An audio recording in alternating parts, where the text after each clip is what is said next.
Gloria right now is Valerie from AACOG.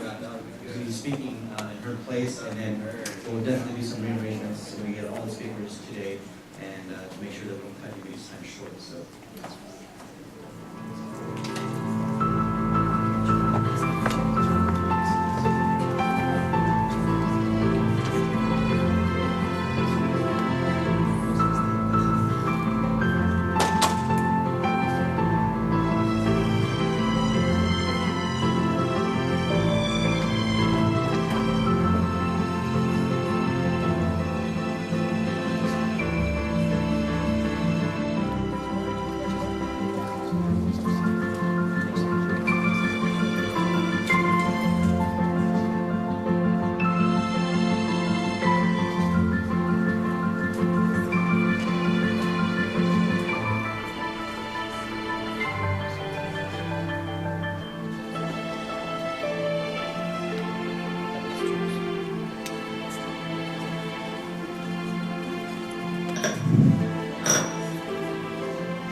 Valerie Biediger, and I'm the Health and Wellness Specialist with the Area Agency on Aging for Bexar County. We are one of many programs with the Alamo Area Council of Governments.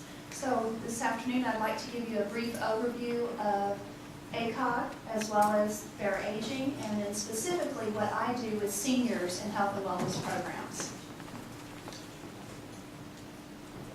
AACOG, or the Alamo Area Council of Governments, is actually a regional planning commission created by the state of Texas. It's a political subdivision of the state, and we, through our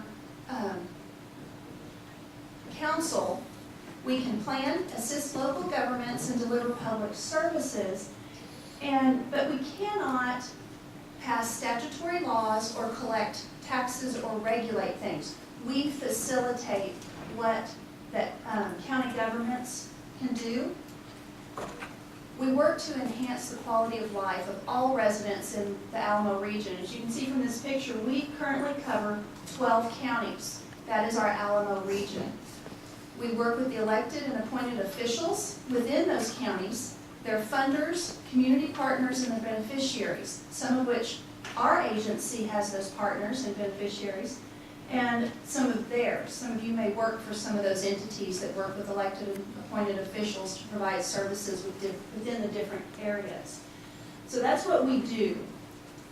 We do that through a lot of different programs, and this is the broad topics that AACOG has underneath us. We currently have about 16 to 18 different programs at any one time. Like with the aging services, we actually have 2 area agencies on aging in the AACOG network. I work for Bexar Area Agency on Aging, and we service just Bexar County. We also, in AACOG, have the Alamo Area Agency on Aging, too many A's, and they service the 11 rural counties that surround Bexar. So within AACOG, we have 2 entities that work specifically with the aging population, their families, their caregivers, and other providers. That's true also for workforce. Our workforce program covers the 11 rural counties, but within workforce they also have the child care delivery service, which helps low-income families with their daycare so that they can work or go to school. So you can see that we have a lot of different sub-programs under those categories. So if you're interested in some of the things that AACOG does, we service anybody. We have services for children all the way through our seniors, and that can be from daycare to home providers, respite care, weatherization services. We provide transportation in the rural county, just like VIA does here in Bexar County. We provide that within the 11 rural counties. So if you're interested in knowing what all we do, because there is not enough time today for me to hit all the programs, you can go to our website, www.acog.com, and find the information on each and every one of the programs that AACOG supports throughout the 11 rural counties and within Bexar County. Each of our programs may serve different counties. My agency works just in Bexar County, Other agencies work in all 12 counties. So you have to sort of look and see what all the needs are that you're looking for, and then which programs within the AACOG umbrella. We sort of look at it as an umbrella, and all of us fit underneath it, doing what we do best. And for me, that's working with the Bear Area Agency on Aging. We are actually one of 28 area agencies on aging, or AAAs, that are funded in the state of Texas by the Department of Aging and Disability Services. That is where our funding comes from.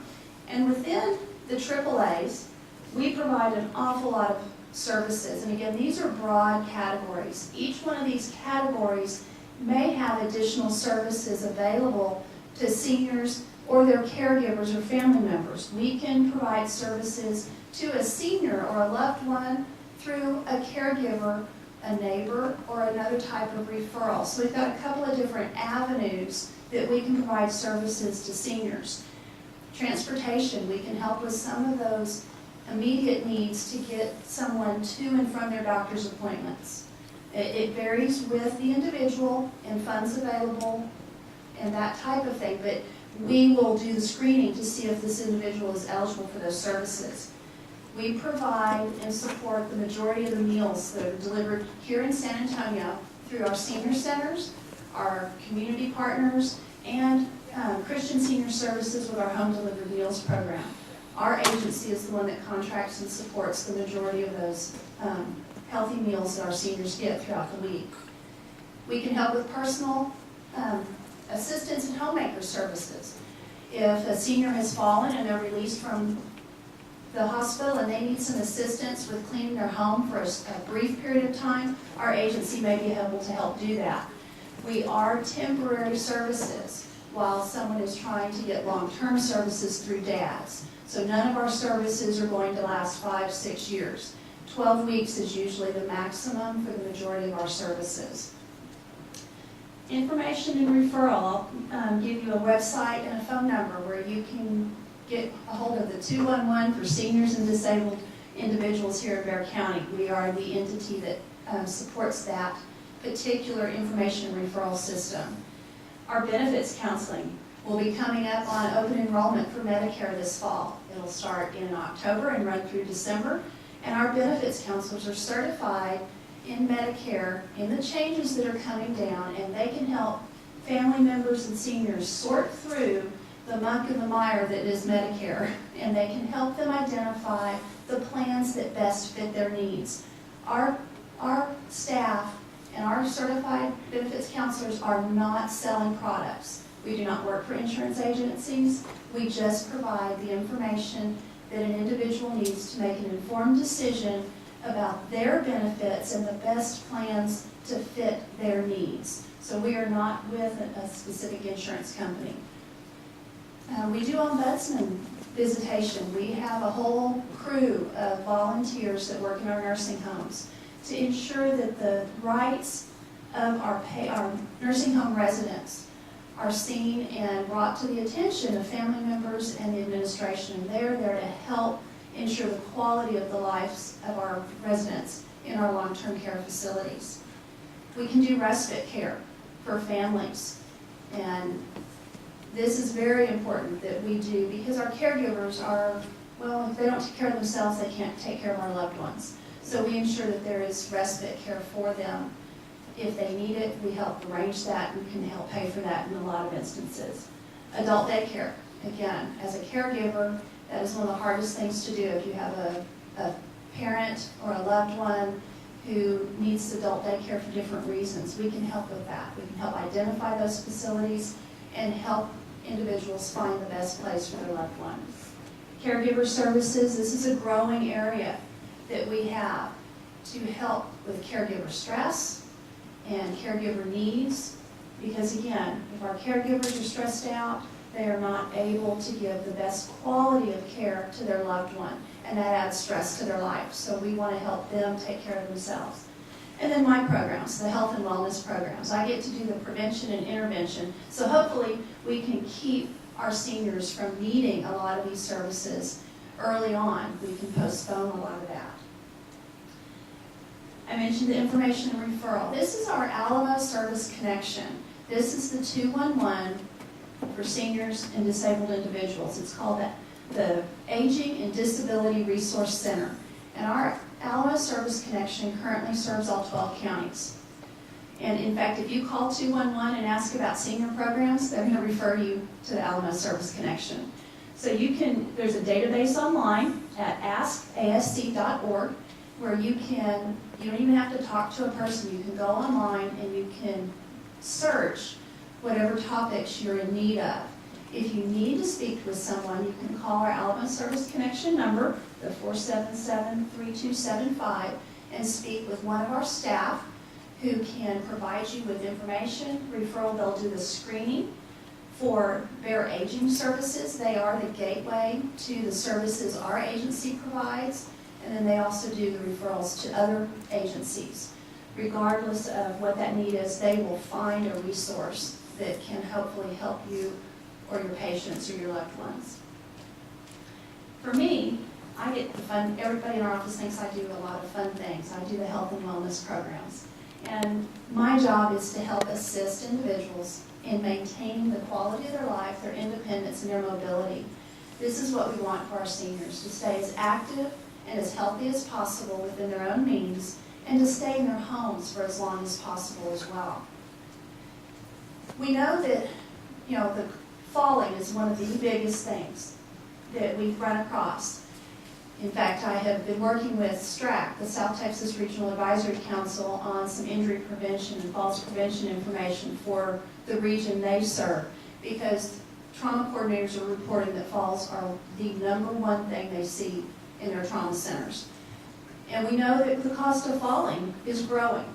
That first bullet says by 2020, the cost is going to reach almost $55 billion to treat injuries related to falls. That's a lot of money. So if we can prevent falls or reduce the number of falls altogether, that is going to save our insurance companies, our families, and our seniors an awful lot of money. The average hospitalization cost is $17,000 for a fall. That's, again, a lot of money on Medicare, because a lot of these falls are seniors. They're breaking bones, have head injuries, and they are in the hospital a lot longer than if it were just a bump or a bruise. Fractures are the most common and the most costly. Very few falls results in death, but most falls are fractures, and that's where the biggest cost comes up, is with the fractures. We also provide chronic disease management classes, because we know that the majority of older adults has at least one chronic health condition. Looking at everybody in this room, more than likely, 4 out of 5 of you have a chronic condition or more, and you're not a senior. This is something that is growing, especially in this area of South Texas. Diabetes has jumped up from 21% in 1998 to 58% of the population in 2010. This is a growing problem, and we at Bear Aging want to help prevent some of these problems. So through DADS and Administration on Aging, they're providing more and more funding for us to do intervention and prevention. One of the things that we do is a falls prevention program called A Matter of Balance. This is an 8-session, 2 hours per session class that we provide on site for anyone who has a fear of falling or who has fallen. This class addresses the things that we're afraid of, and we discuss ways we can reduce those things that can cause us to fall, whether it's home hazards, polypharmacy. A lot of people take a lot of medications, and what can someone do with their healthcare provider to address their concerns? They need to be informed. So we look at these things from balance and mobility problems, multi-medications, low blood pressure, home hazards, and sensory deficits. Vision and hearing is a big one, especially with our seniors. If you can't see it, you may trip over it. So this class helps them to build their confidence and to identify the things in their lives that put them at risk.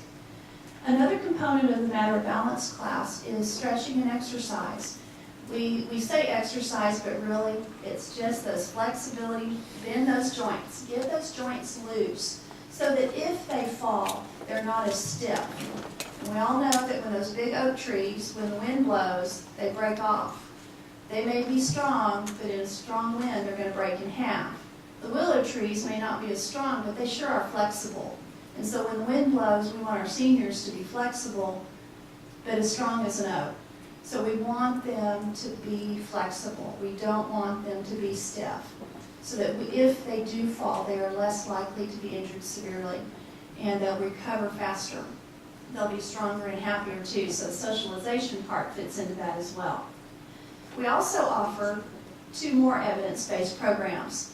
These are disease management programs, and basically what we do is we provide them with a self-management toolbox.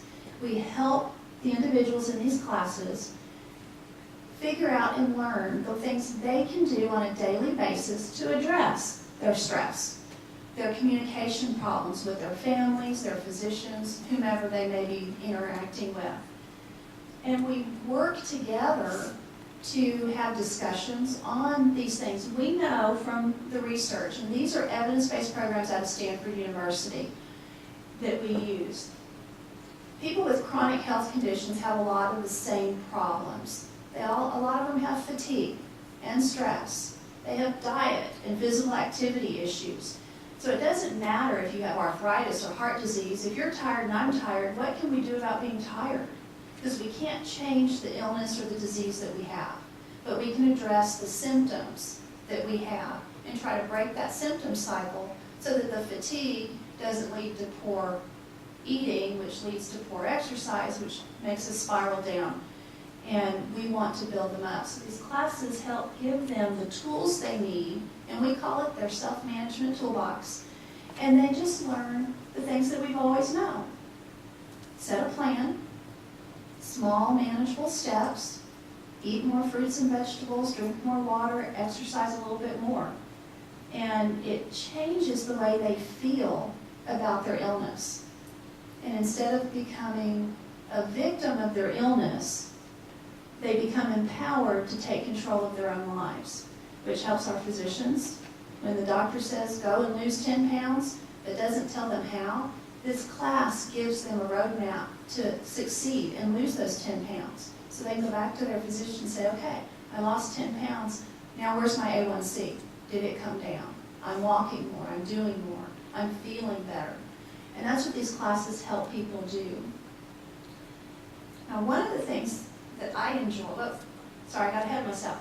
Self-management empowers people to be active and not passive in their own health care, to be the one that drives the car, not just rides in the back seat. You know, it gives them the central role in managing their health. It makes it about them. It's self-management. It's not about what my daughter said, what my spouse said. It's about what I say and what I want. And it gives me the confidence to say that and tell my family, if I want to eat the cookie, I'm going to eat the cookie. But then I'm going to go for a walk. You know, and that's what we want people to do. We want people to be active, ask questions of their physicians, tell their families, I can't eat that, but I can eat this. We teach them to read food labels and to watch portion sizes, and it starts to make sense. So being a self-manager becomes easier for them. And in turn, as they manage those daily things, they actually manage their diseases better. Yes, ma'am? Are they centralized programs in your office? We offer them anywhere I can get a class scheduled. I actually did a class in a doctor's waiting room one year when they were doing paperwork and not seeing patients.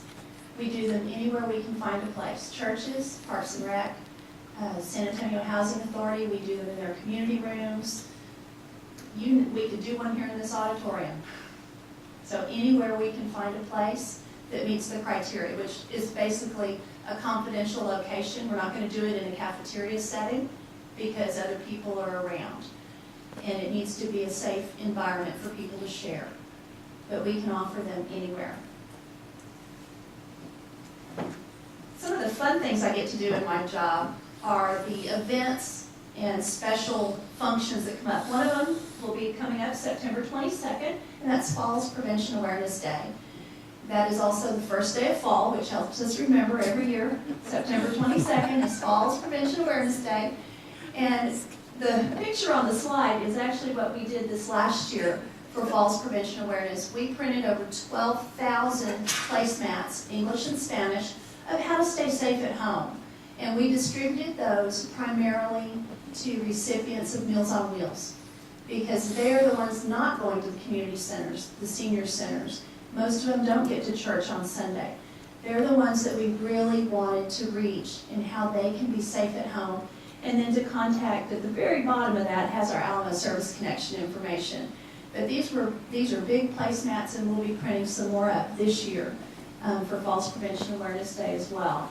So that's always a fun time, and getting to go out and really encouraging people to be aware of what causes falls, and usually it's something we've done. It's the shoes we wear, it's not paying attention to the rugs on the floor, the clutter in our homes. I trip over my husband's shoes weekly in my house, and I trip over my kitty, who likes to sit right behind me in the kitchen.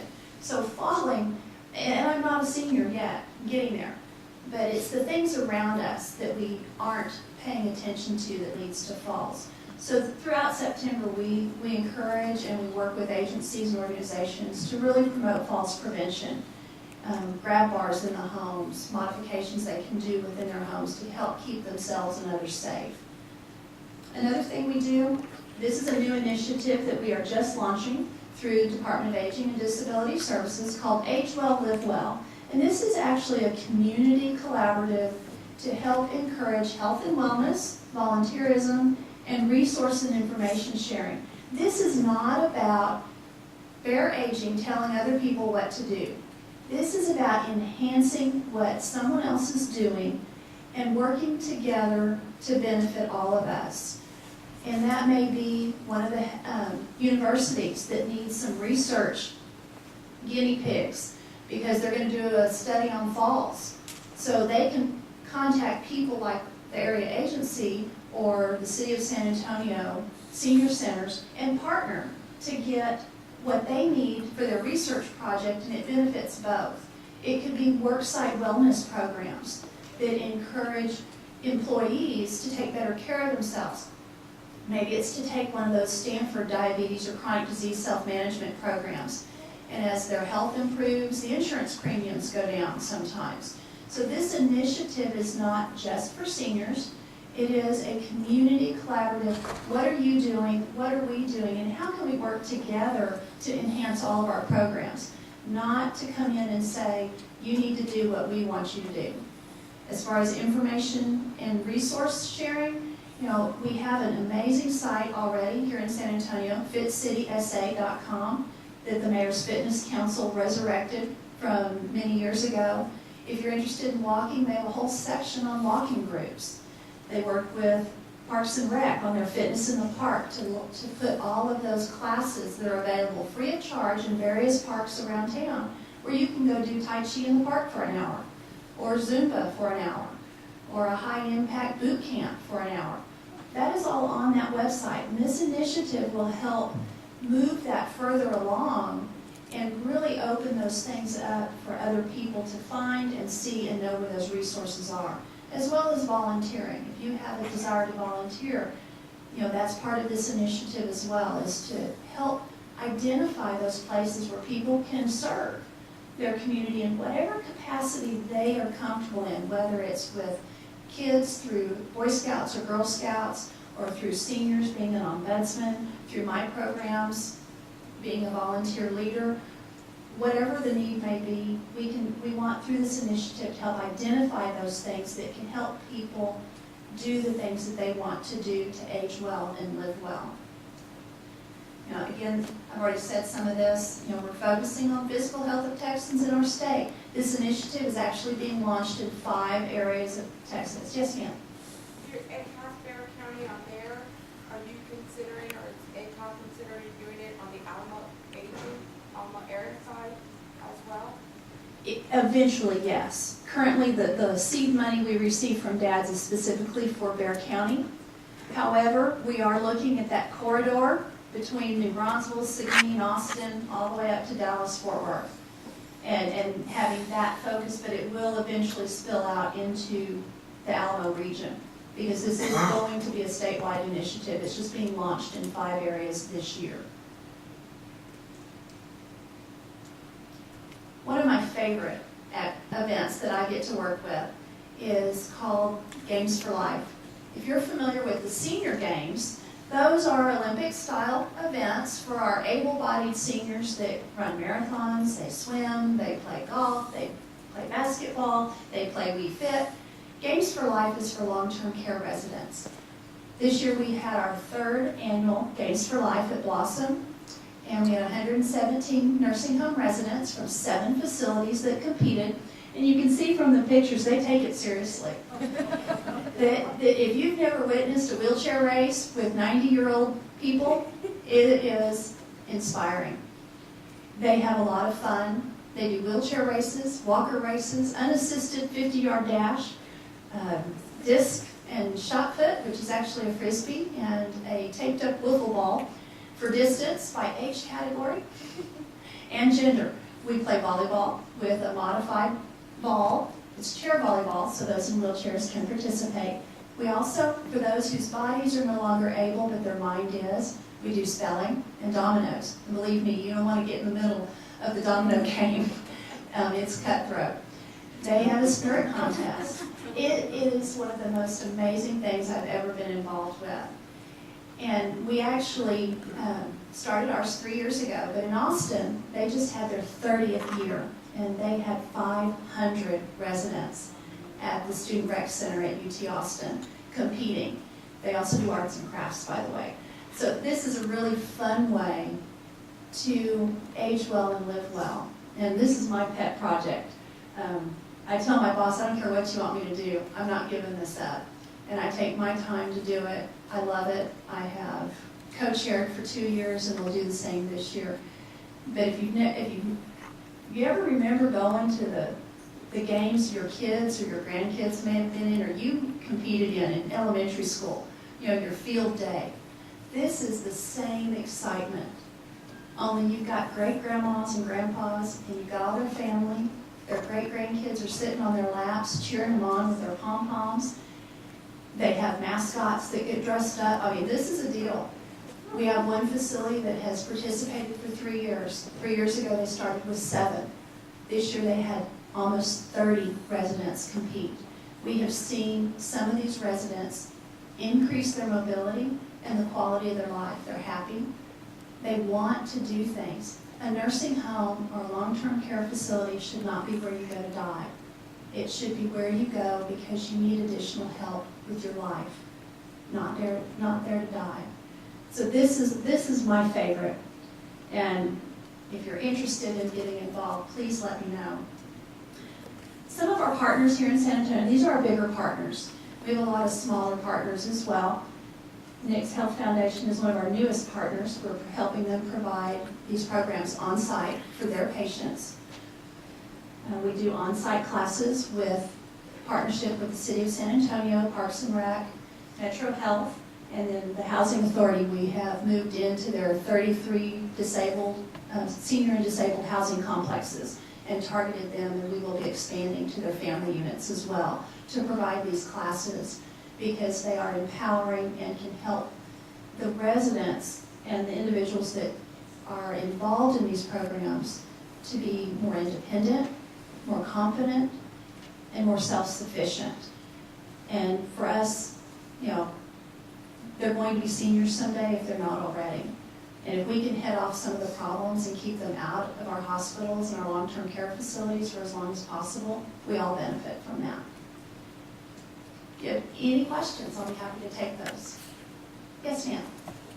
On-person visits that you do, are they announced, random, or how does that go? Our ombudsman program, we have volunteers in a lot, and I won't say all of the facilities. I do not work specifically with ombudsman, but a lot of our long-term care facilities and nursing homes have a volunteer that is there My understanding is they're required one visit a month, but a lot of them love it and they go more often.